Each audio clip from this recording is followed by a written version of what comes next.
Emily and Luke have a very passionate relationship. He even proposes to her, which comes as a complete surprise to the young woman, especially since Luke is drunk. But he bought the ring while he was sober, so Emily says yes. However, for now, the couple has to keep their relationship a secret, because they are not only lovers but also colleagues. Emily and Luke are analysts at a major investment firm in Manhattan. Company policy forbids romantic relationships between employees, so at the office, all they can do is exchange polite, routine greetings. And so another workweek begins.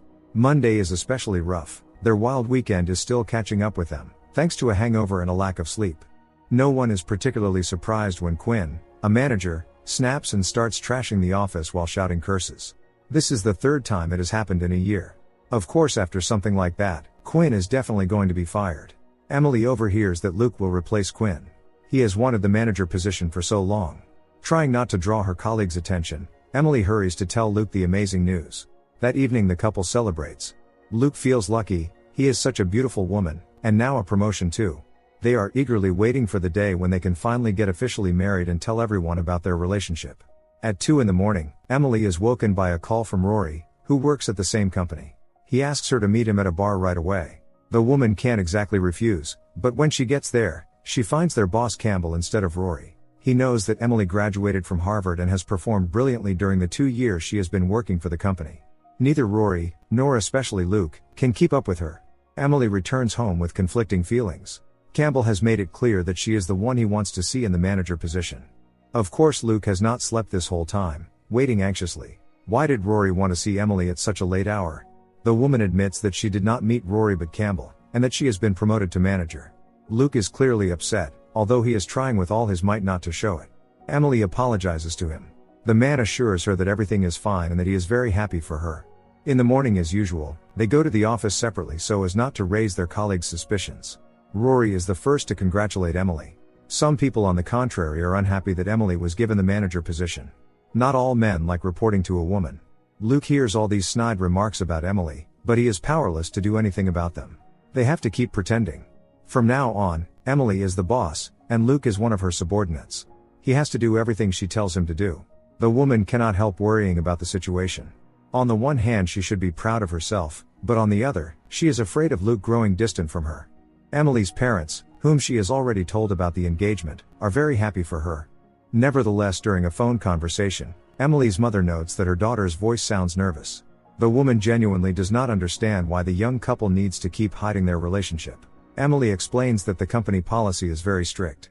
If management finds out that she is dating an analyst, there will be a huge scandal. When Emily comes home from work, Luke is still not there, although he should have been back by now. She calls him, but he does not answer. The woman guesses that he is at the bar and goes there. Luke really is there, already very drunk. She offers to buy him a drink. The man, seemingly as a joke, asks whether that is because she earns more now. Luke repeats how proud he is of her, but it is perfectly obvious that he is not being sincere. It comes as an unpleasant surprise to Emily that he still has not told his parents about the engagement. She promises that she will help Luke get promoted at the first opportunity, which only makes him feel even more pathetic. It is as if Emily is doing him a favor. The tension in both their personal and work relationships continues to grow. Emily gives Luke a heavy workload, thereby giving him a chance to prove himself to management, but Campbell is not impressed in the slightest. He still considers Luke irresponsible and unreliable. That evening, Campbell and Paul, who also holds a management position, invite Emily to have a drink after work at a bar. The men openly mock Luke's incompetence. Recently he made a catastrophic mistake in calculating shares, which led to significant financial losses for the company. Emily tries to object, saying that Luke is very diligent and has an excellent grasp of dynamics. Campbell, however, disagrees. When Emily overheard that Luke was going to be promoted, she got it wrong. In reality, Campbell wants to fire him sooner or later. Luke watches lectures online by the famous financier Robert Bynes, hoping this will help him advance in his career. Luke has always dreamed of being successful and respected, but even his own girlfriend has outplayed him. He cannot simply make peace with that. Emily senses how upset Luke is because of Campbell's latest words and says that she is always on his side. The company lost money primarily due to Quinn's mistake, since he was the one making the decisions, not Luke. But for Luke, that is small comfort. Emily does everything she can to reignite her boyfriend's old passion for her, but it is useless. Ever since her promotion, he has noticeably cooled toward her. With every passing day, they grow further and further apart. Luke gets irritated whenever Emily talks to someone from management. She is taken seriously, unlike him. He cannot stand the thought that his girlfriend is more successful than he is. Emily still tries to pretend that everything is fine between them and books a table at a restaurant for a romantic dinner. Luke refuses, saying he is busy. After all, she is the one who gave him all that extra work. Emily says guiltily that she wanted to help. But Luke does not care, because she did not help anyway. Emily has dinner at the restaurant alone. She never imagined it would come to this. The man spends all his free time on finance lectures and self-help books.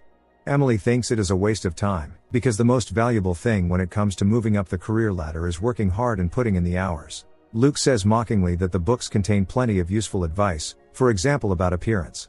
According to him, Emily dresses too provocatively, so her subordinates will not be able to take her seriously. She is so shocked that she does not know how to react. Her style fully complies with the company dress code. She has never tried to flirt with management for her own benefit. All night, Emily is unable to sleep, thinking about their latest fight. Luke's envy is destroying their relationship. All talk of the wedding has completely faded away, as if he had never proposed to her. At work, they also have a serious argument over buying shares. Emily believes they need to carry out a thorough analysis before making a decision, while Luke insists that they should buy the shares immediately, before their competitors beat them to it. In the end, Emily decides to trust him. She also cannot get Luke's comment about her clothes out of her head, so during her break, she goes to buy a new blouse. At the office, however, an unpleasant surprise is waiting for Emily. The shares have dropped several times in value right after the purchase. It is a complete disaster. In effect, Luke has set Emily up by failing to assess even the most basic risks. Campbell is very unhappy and does not mince words as he insults Emily. She is determined to fix everything. The whole office is in chaos. One mistake, and Emily has lost all her credibility. Campbell sees her as incompetent. Her colleagues are laughing behind her back. Luke suggests a way to fix everything and even make money, but the problem is that it is not exactly legal. Emily no longer wants to take unnecessary risks. She would rather stick to tried and tested methods. Luke tells her that no one gets to the top without taking risks and begs her to give him a chance to win back both her trust and the company's. Emily has her doubts. After the promotion, her whole life began falling apart. The situation is made worse by the fact that their engagement is still up in the air.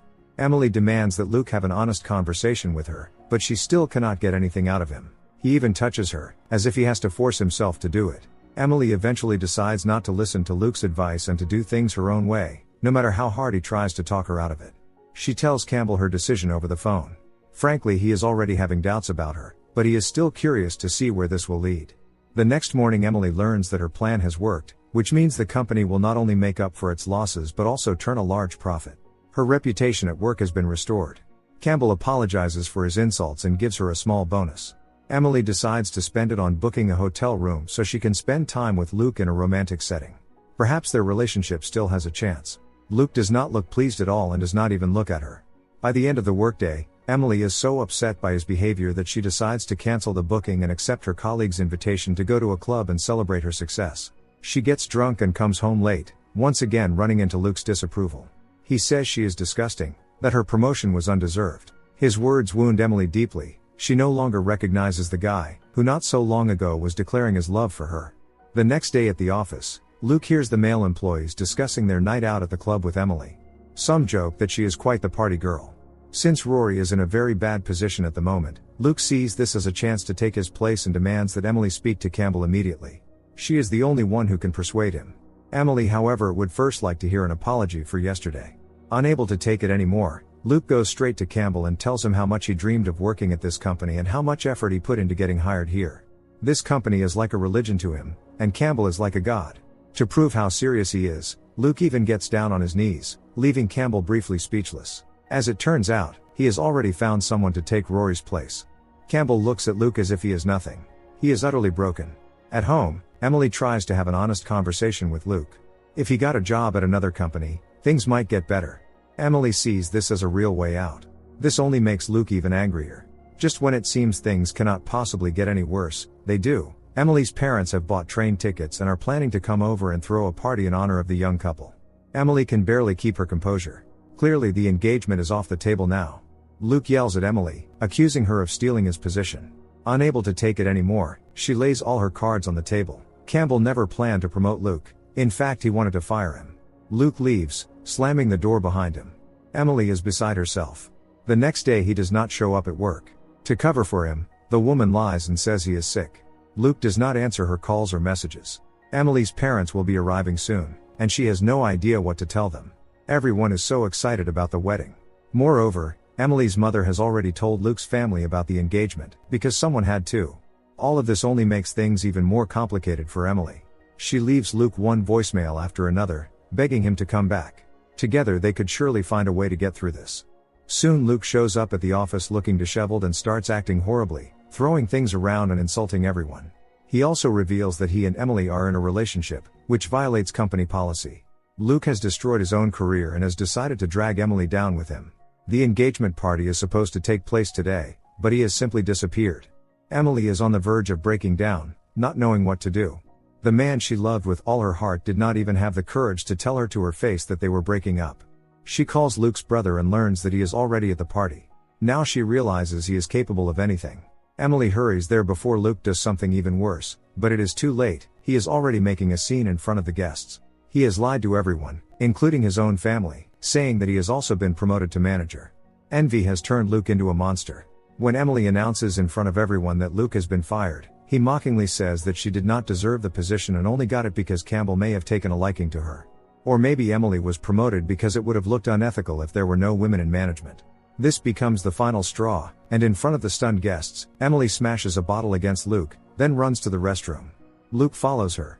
Emily hates him as much as it is possible to hate anyone. He is simply a coward, a weakling and a nobody. Since Luke has run out of arguments, as well as ways to humiliate Emily emotionally, he does it physically. That is all Luke is capable of. Devastated and in tears, Emily leaves the party. However, after pulling herself together, she meets with Campbell in the morning and tells him the whole truth about Luke.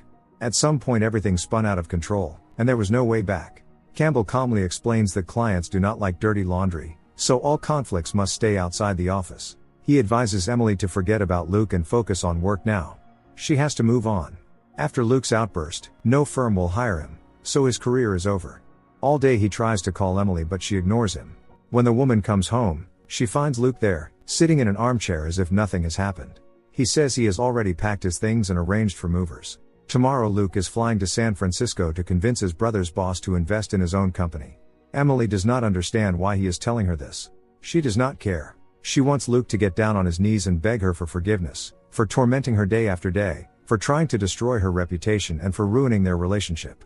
What was all of this even for? To make herself as convincing as possible, Emily picks up a kitchen knife. Suddenly Luke starts crying, saying that he screwed up and ruined everything. Looking back, Luke feels as if he is seeing himself from the outside and wants to believe that it was not really him. He is ready to do anything to make things right. But this does not move Emily in the slightest, and she demands that Luke get the hell out of her house. She does not need him anymore.